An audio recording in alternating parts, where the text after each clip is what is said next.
दोस्तों आज हम देखने वाले हैं बिहार पुलिस कांस्टेबल एग्जाम के लिए प्रैक्टिस सेट नंबर 4 देखेंगे। हम आपको प्रतिदिन 2 सेट करवा रहे हैं। एक आपका प्रीवियस ईयर पेपर और एक आपका प्रैक्टिस सेट करवा रहे हैं। यदि आप मेरे चैनल पर नए हैं, चैनल को सब्सक्राइब कर दीजिएगा। यदि आप इसका पीडीएफ चाहते हैं, टेलीग्राम चैनल को ज्वाइन कर लें। टेलीग्राम चैनल का लिंक वीडियो के डिस्क्रिप्शन बॉक्स में दे दिया गया है। क्वेश्चन हम आपको सिलेक्टेड टोटल करवाते हैं क्योंकि हम भी एग्जाम क्वालिफाई किए हैं। बोला गया क्वेश्चन नंबर 1 में क्या, उच्चतम न्यायालय की व्यवस्था के अनुसार निजी भवन के ऊपर राष्ट्रीय झंडे को फहराना डैश के तहत नागरिक का मौलिक अधिकार है।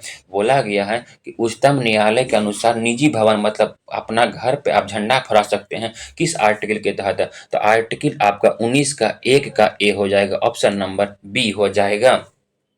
राष्ट्रीय झंडा संहिता अधिनियम आया था 2002 में इसी के तहत कहा गया था कि आप प्रत्येक व्यक्ति अपना घर पर निजी संस्थान में झंडा फहरा सकता है। आर्टिकल 19 का एक कह रहा हूँ, वही आर्टिकल 19 का एक क्या बोलता है? आर्टिकल 19 का एक बोलता है प्रेस की स्वतंत्रता बोलता है। ऑप्शन में दिया गया अनुच्छेद 14। अनुच्छेद 14 में आपका विधि के समक्ष शासन है। वही अनुच्छेद 21 में क्या है? प्राण एवं दैहिक स्वतंत्रता। अनुच्छेद 25 में क्या है आपका? धर्म की आजादी है। मौलिक अधिकार किस भाग में है? तो मौलिक अधिकार आपका भाग 3 में है और मौलिक अधिकार अमेरिका के संविधान से लिया गया है। अनुच्छेद आपका 12 से 35 अनुच्छेद में है। आइए दोस्तों क्वेश्चन नंबर हम 2 देखते हैं। क्वेश्चन नंबर 2 में बोला गया है कि मूल संविधान में सूची और प्रविष्टि को मिलान कीजिए। बोला गया कि मूल संविधान में आपका संघ सूची में कितना विषय था, राष्ट्र सूची में कितना विषय था, समवर्ती सूची में कितना विषय था, उसके बारे में आपको बोला गया है। देखिए अनुसूची मूल संविधान में आपका 8 था, उसके बाद वर्तमान में आपका 12 अनुसूची है, 4 आपका बढ़ा दिया गया था संविधान संशोधन के तहत। वही 7वीं अनुसूची में आपका तीनों सूची का उल्लेख किया गया था, संघ सूची, राष्ट्र सूची, समवर्ती सूची। वही संघ सूची में आपका पहले था आपका 97 विषय था, वही वर्तमान में आपका 100 विषय है। वही संघ सूची पर कानून कौन बनाता है आपका? तो केंद्र सरकार कानून बनाता है। राष्ट्र सूची पर पहले आपका 66 विषय था, लेकिन वर्तमान में आपका 61 विषय है। समवर्ती सूची में पहले 47 विषय था, लेकिन वर्तमान में आपका 52 विषय है। तो वही पूछा गया है कि पहले कितना विषय था। मूल संविधान में पूछा तो संघ सूची में आपका 97 हो जाएगा, राष्ट्र सूची में 66 हो जाएगा और समवर्ती सूची में आपका 47 हो जाएगा। तो आपका हो जाएगा ऑप्शन नंबर बी। आइए क्वेश्चन नंबर 3 में बोला गया भारतीय संविधान की प्रस्तावना में समाजवादी शब्द किस संविधान संशोधन के तहत जोड़ा गया था? तो यह 42वां संविधान संशोधन 1976 को हुआ था। देखिए प्रस्तावना में संशोधन एक बार हुआ था जो 42वां संविधान 1976 के तहत हुआ था। इसमें 3 शब्द जोड़ा गया था, आपका धर्मनिरपेक्ष, समाजवाद और अखंडता शब्द जोड़ा गया था। प्रस्तावना कहाँ से लिया गया था? तो प्रस्तावना आपका अमेरिका के संविधान से लिया गया था। अमेरिका के संविधान से आपका प्रस्तावना लिया गया था। वही प्रस्तावना की भाषा पूछेगा कहाँ से लिया गया था आपका? तो ऑस्ट्रेलिया के संविधान से लिया गया था। प्रस्तावना में 3 प्रकार का न्याय का उल्लेख किया गया है, सामाजिक न्याय, आर्थिक न्याय, राजनीतिक न्याय। यह यहाँ से लिया गया था आपका? रूस के संविधान से लिया गया था। तो ये पूछेगा प्रस्तावना में संशोधन कितना बार हुआ था? एक बार हुआ था, जो 42वां संविधान संशोधन 1976 के तहत। क्वेश्चन नंबर 4 में बोला गया है क्या, निम्नलिखित में से कथन कथन बोला बयान कौन सा आपका गलत है? कौन सा कथन आपका गलत है? और आइए देखते हैं। बोला कि लोकतंत्र में सामाजिक विभेद का राजनीतिक पर अवश्य प्रभाव पड़ता है। हाँ पड़ता है, सही है आपका। लोकतंत्र सामाजिक विभेद के आधार पर देश में विखंडित करने की सहायता होता है। नहीं, आपका यही आपका गलत है। ऑप्शन नंबर आपका बी गलत है। पूछा कौन सा गलत है? आपका ऑप्शन नंबर बी गलत है। क्वेश्चन नंबर आपका देखते हैं 5। क्वेश्चन नंबर 5 में बोला गया है उपसक्त मेलों को पहचानिए, मतलब कौन सा अनुच्छेद आपका गलत है उसके बारे में बोला गया है। तो ऑप्शन नंबर ए में है क्या, अनुच्छेद 48। अनुच्छेद 48 में समान नागरिक कोड है? नहीं, समान नागरिक कोड अनुच्छेद आपका 44 में है। वही 48 के बात करें, अनुच्छेद 48 में क्या है आपका? तो अनुच्छेद 48 में आपका कृषि और पशुपालन, कृषि एवं पशुपालन अनुच्छेद 48 में है। अनुच्छेद 50 में क्या है? अनुच्छेद 50 में है आपका कार्यपालिका न्यायपालिका का पृथकीकरण। कार्यपालिका न्यायपालिका का आपका पृथकीकरण। और अनुच्छेद 40 में आपका है ग्राम पंचायत का गठन। अनुच्छेद 40 में आपका ग्राम पंचायत का गठन है। बोला कि कार्य का अधिकार आपका किस अनुच्छेद में है, वही बोला गया है। तो वही देखिए अनुच्छेद 40 में आपका क्या है, ग्राम पंचायत करो। समान कार्य के लिए समान वेतन, समान कार्य के लिए समान वेतन किस अनुच्छेद में है आपका, तो 39 का आपका डी में है। और यह सब आपके राज्य के नीति निर्देशक तत्व में है आपके, वह किस भाग में है आपका, तो भाग आपका 4 में है। और अनुच्छेद आपका 36 से 51 में आयरलैंड के संविधान से कहाँ से लिया गया है, तो राज्य का नीति निर्देशक तत्व आपका आयरलैंड के संविधान से लिया गया है। आपका सभी कथन आपका गलत है, ऑप्शन नंबर डी। तो सामान्य नागरिक कोड आपका कहाँ है, अनुच्छेद 44 में, जो गोवा और उत्तराखंड में लागू भी है। क्वेश्चन नंबर 6 में क्या बोला गया है, क्वेश्चन नंबर 6 में है निम्नलिखित भारतीयों बैंक में से कौन एक राष्ट्रीयकृत बैंक नहीं है। देख लीजिए आपको बताते हैं। 14 बैंक का राष्ट्रीयकरण, 14 बैंक का राष्ट्रीयकरण कब हुआ था आपका, 1969 में हुआ था। वही पूछेगा 6 बैंक का राष्ट्रीयकरण कब हुआ था आपका, तो 1980 में हुआ था। तो कौन सा आपका राष्ट्रीयकृत बैंक नहीं है, तो कॉर्पोरेशन बैंक है, विजया बैंक भी है, देना भी बैंक भी है, इनमें से कोई न होगा। सभी बैंक आपका क्या है, आपका राष्ट्रीयकृत बैंक है। आइए उसी में देख लेते हैं कुछ आरबीआई के बारे में। आरबीआई के बारे में, रिजर्व बैंक ऑफ इंडिया, इसका स्थापना आपका कब हुआ था, तो 1 जनवरी आपका 1935 में इसका स्थापना हुआ था। सॉरी, बोला गया इसका स्थापना कब हुआ था, तो 1 अप्रैल 1935 को हुआ था। 1 अप्रैल 1935 को हुआ था। वही 1 जनवरी 1949 को इसका राष्ट्रीयकरण हुआ था। 1949 में इसका राष्ट्रीयकरण हुआ था। 1934 के आपका अधिनियम के तहत, 1934 के आपका अधिनियम के तहत हुआ था। और आरबीआई का वर्तमान में हेडक्वार्टर कहाँ आपका, मुंबई है। वही पूछेगा एसबीआई का स्थापना कब हुआ था, तो एसबीआई का स्थापना आपका 1955 में हुआ था, 1 जुलाई 1955 को। इसलिए 1 जुलाई को आपका एसबीआई का स्थापना दिवस के रूप में मनाते हैं। और एसबीआई आपका सबसे बड़ा व्यावसायिक बैंक है। इसका आंसर हो जाएगा इनमें से सब कोई नहीं हो जाएगा, option number D. Question number 7 में बोला गया क्या, पर्यावरणीय कुजनेट्स वक्र पर्यावरणीय क्षति एवं प्रति व्यक्ति जीडीपी के मध्य संबंध दर्शाता है। इस पर्यावरणीय कुजनेट्स वक्र का आकार किस प्रकार का होगा, तो बोला उल्टा आपका यू आकार होगा, उल्टा आपका यू आकार, option number A. Question number 8 में क्या है, वुड्स एंड बियर का संबंध किससे, आपका स्टॉक एक्सचेंज से है, स्टॉक एक्सचेंज से है। और सबसे पुराना स्टॉक एक्सचेंज कौन था आपका, तो बॉम्बे आपका स्टॉक एक्सचेंज है, बॉम्बे स्टॉक एक्सचेंज है। इसका स्थापना कब हुआ था, 1875 में हुआ था, 1875 में हुआ था। वही ऑप्शन में दिया गया बजट का उल्लेख भारतीय संविधान में नहीं है, बजट का उल्लेख भारतीय संविधान में नहीं है। वार्षिक वित्तीय विवरण है। तो पूछेगा केंद्र में बजट कितना अनुच्छेद में, 112 में है। वही राज्य में बजट कितना अनुच्छेद में है, 202 में है। वही वन जीव संरक्षण अधिनियम कब आया था, 1972 में आया था। क्वेश्चन नंबर 9 में क्या है कि राष्ट्रीय आय क्या है कि उसके बारे में बोला है। तो राष्ट्रीय आय होगा उत्पादन लागत पर निवल राष्ट्रीय उत्पाद, ऑप्शन नंबर बी। राष्ट्रीय आय का आकलन सर्वप्रथम कौन किया था आपका, तो दादा भाई आपका नौरोजी जी ने किए थे। राष्ट्रीय आय का आकलन कब किया गया था आपका, 1867-68 में किया गया था। प्रति व्यक्ति आय 20 रुपया बताया था, ऑप्शन नंबर बी। 1917 की पहली रूसी क्रांति को किस नाम से जाना जाता है आपका, तो फरवरी की क्रांति को आपका 1917 की पहली रूसी क्रांति के नाम से जाना जाता है। वही पूछेगा कि नवंबर 1917 में कौन सा क्रांति हुआ था, एक तो बोल्शेविक क्रांति, उसके नेता कौन थे आपके, लेनिन थे। रूसी क्रांति के द्वारा ही आपका जार पर जो शासन हुआ तो समाप्त कर दिया गया था। गांधी जी द्वारा प्रकाशित प्रथम समाचार पत्र कौन था आपका, तो प्रथम समाचार पत्र था इंडियन ओपिनियन, 1903 में।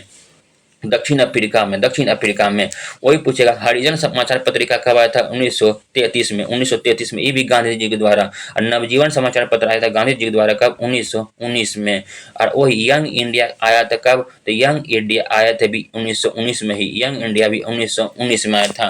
पूछे गांधी जी दक्षिण अफ्रीका गए कब थे? 1893 में। गांधी जी दक्षिण अफ्रीका आए कब थे? तो 1915 में आए थे। गांधी जी का प्रथम सत्याग्रह कौन था? आपका चंपारण सत्याग्रह था 1917 में। क्वेश्चन नंबर 12 में बोला गया क्या कि बराबर बराबर पहाड़ी की गुफाओं के विषय में निम्न में से कौन सा कथन आपका सही नहीं है? कौन सा कथन आपका सही नहीं है बराबर पहाड़ी के? सबसे पहले देखते हैं बराबर की पहाड़ी है स्थित कहाँ? तो आपका जहानाबाद, जहानाबाद जिला में पड़ता है बराबर की पहाड़ी, जो बिहार में है। और जो बराबर की पहाड़ी के मतलब बोला जो बराबर की पहाड़ी की चोटी पर ही आपका सिद्धनाथ मंदिर है। और यह कहाँ है? जहानाबाद बिहार में है। आइए देखते हैं बराबर की पहाड़ी पर, मतलब कि बराबर की पहाड़ी पर आपका कुल 4 गुफाएं हैं। हाँ, 4 गुफाएं हैं, यह सही है आपका। और 3 गुफाएं की दीवार पर अशोक के शिलालेख, अशोक के अभिलेख का उत्कीर्ण किया गया, यह भी आपका सत्य है। यह अभिलेख इन गुफाओं को आजीवक को आपका समर्पित होने का उल्लेख करता है, यह भी आपका सत्य है। ये अभिलेख ईसा पूर्व 6ठी शताब्दी में नहीं, यह 10वीं शताब्दी में, 3री शताब्दी में था। ऑप्शन नंबर आपका डी ही आपका गलत है। ऑप्शन नंबर डी गलत है। क्वेश्चन नंबर 13 में है कि भूदान आंदोलन किसने प्रारंभ 18 अप्रैल 1951 को किया था? आपका किसने किया था? तो विनोबा भावे ने किया था। तो देखिए बोला कि भूदान आंदोलन के बारे में समझते हैं। ये आंध्र प्रदेश में सर्वाधिक प्रभावित हुआ था। वही पूछेगा व्यक्तिगत सत्याग्रह कब हुआ था आपका? तो 17 अक्टूबर 1940 को हुआ था। वही प्रथम सत्याग्रही कौन थे आपके? विनोबा भावे ही थे। वही पूछेगा व्यक्तिगत सत्याग्रह दूसरे सत्याग्रही कौन थे? पंडित नेहरू थे। आइए रीजनिंग का क्वेश्चन दिया गया 14 नंबर में क्या? एक निश्चित तक्र के अनुसार 15 को 19 से संबंधित है, समान तक्र के अनुसार 18 को 31 से संबंधित है, और समान तक्र के अनुसरण करते हुए 13 को निम्नलिखित में किससे संबंधित है? देखिए 5 से आपका 19 बना है, 5 से आपका 19 बना था, 5 चौके 20 माइनस 1 करेंगे आपका 19 हो जाएगा, ठीक है।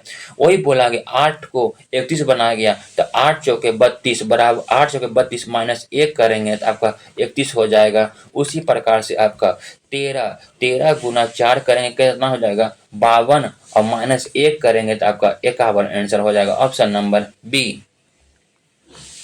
यह भी आपका रीजनिंग का क्वेश्चन है। रीजनिंग का क्वेश्चन भी आपका बिहार पुलिस में 1 से 2 देखने को मिलता है। निम्नलिखित आकृति श्रृंखला प्रश्न के स्थान पर नीचे दिए गए विकल्प में आकृति को पहचानें। देखिए आपको पहले ये देखना, फिर आप इस तरह से 90 डिग्री करना है, फिर इधर आया, फिर इधर आया, तो आप इधर आएगा। देख लीजिए किस ऑप्शन में? ऑप्शन नंबर 1 और 2 दोनों को मिल रहा है। इस दोनों ऑप्शन को कट कर देंगे।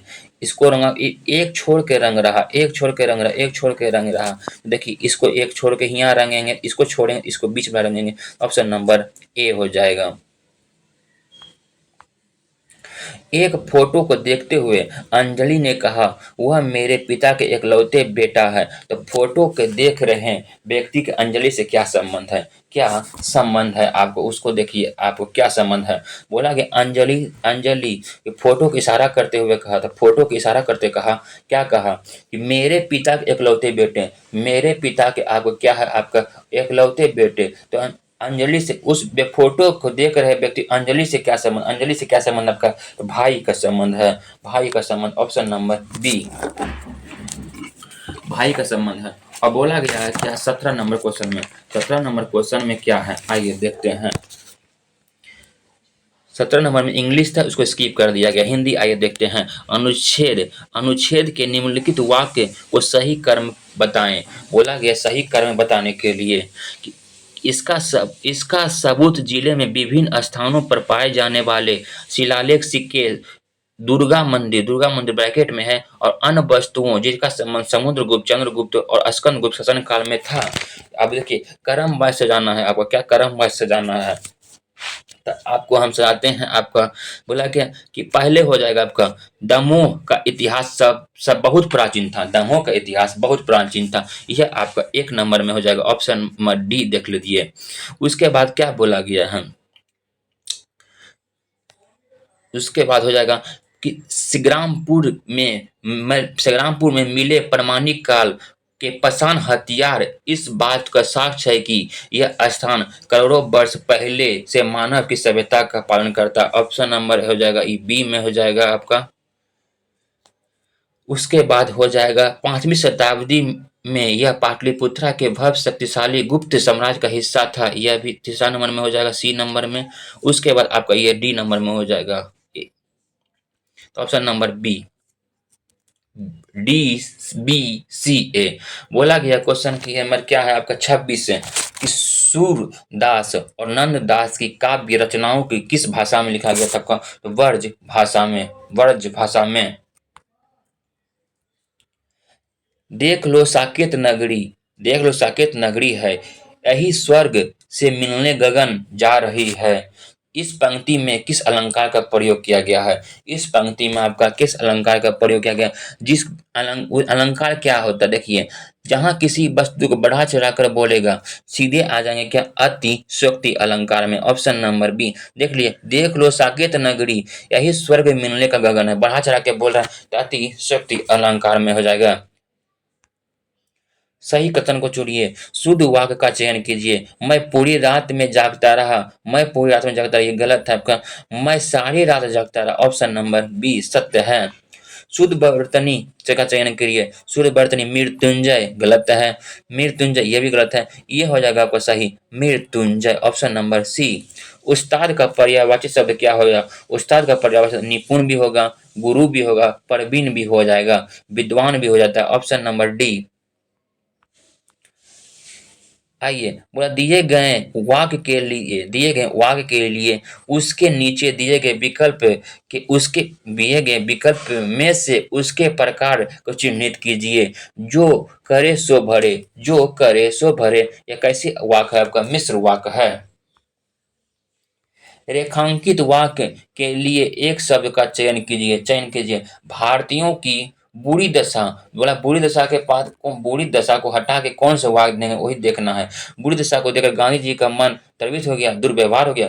बोला भारतीयों को दुर्व्यवहार देखकर नहीं, बोला गया भारतीयों को आपका क्या, दीनता देखकर नहीं, भारतीयों की दुर्दशा देखकर, भारतीयों की दुर्दशा देखकर गांधी जी का मन द्रवित हो गया था, option number C.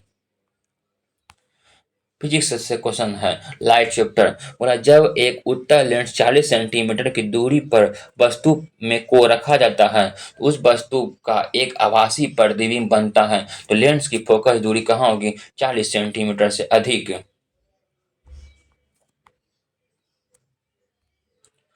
Question number 34, एक वस्तु पृथ्वी की सतह से चंद्रमा की ओर ले जा रही जाती चंद्रमा की ओर ले जाती है तो इसका भार ऐसे किस स्थान पर शून्य हो जाएगा, किस स्थान पर शून्य होगा, तो आपका पृथ्वी तथा चंद्रमा के कारण आकर्षण बल बराबर तथा विपरीत होता है। वही पूछेगा कि डब्ल्यू बराबर क्या होता है, एम जी, उसी पर बन जाएगा। दिया गया है कि 3 प्रकार के 4 2 4 ओम बोला गया श्रृंखलाबद्ध मतलब आपका श्रेणी क्रम एवं समानांतर क्रम में जोड़ा जाता है तो संयोजन का समतुल्य प्रतिरोध क्या होगा। श्रेणी क्रम में आपको सीधे जोड़ते हैं R1 plus R2 plus R3, देख लीजिए तो आपका 4 4 8 2 10 हो जाएगा, ये श्रेणी क्रम में हो जाएगा आपका। ऑप्शन नंबर देखिए ए में मैच कर रहा, वही देख लीजिए आपका समानांतर क्रम में समानांतर 1/R1 plus 1/R2 plus 1/R3 करिएगा तो 1/4 1/2 और 1/4 कीजिएगा तो आपका हो जाएगा 4/4 आ जाएगा, 1 हो जाएगा, 1 ऑप्शन नंबर ए। बोला गया है कि विराम अवस्था में स्थित एक पिंड एकाएक बहुत से टुकड़े में बढ़ जाते हैं तो फटने से बने टुकड़े को संवेग का योगफल क्या हो जाएगा आपका, शून्य हो जाएगा। क्या हो जाएगा आपका, शून्य हो जाएगा। एक ट्रांसफार्मर का प्रयोग किया जाता है, एक ट्रांसफार्मर का प्रयोग किया जाता है पर्याप्त प्रतिवर्ती धारा करने के लिए किया जाता है। ट्रांसफार्मर हमेशा मतलब एसी वोल्टेज देगा और ट्रांसफार्मर का काम क्या होता है आपका, यह धारा विभव को बढ़ाने घटाने में काम करता है, धारा विभव को बढ़ाने घटाने में काम करता है, उच्च विभव से निम्न विभव। दोस्तों यह वीडियो आज यहीं तक देखते हैं। यह वीडियो आपको कैसा लगा आप लोग कमेंट बॉक्स में बताइएगा। हालांकि इस वीडियो को हम पूरा नहीं करवा पाए हैं, पार्ट 2 में हम आपको पूरा करवा देंगे। धन्यवाद दोस्तों।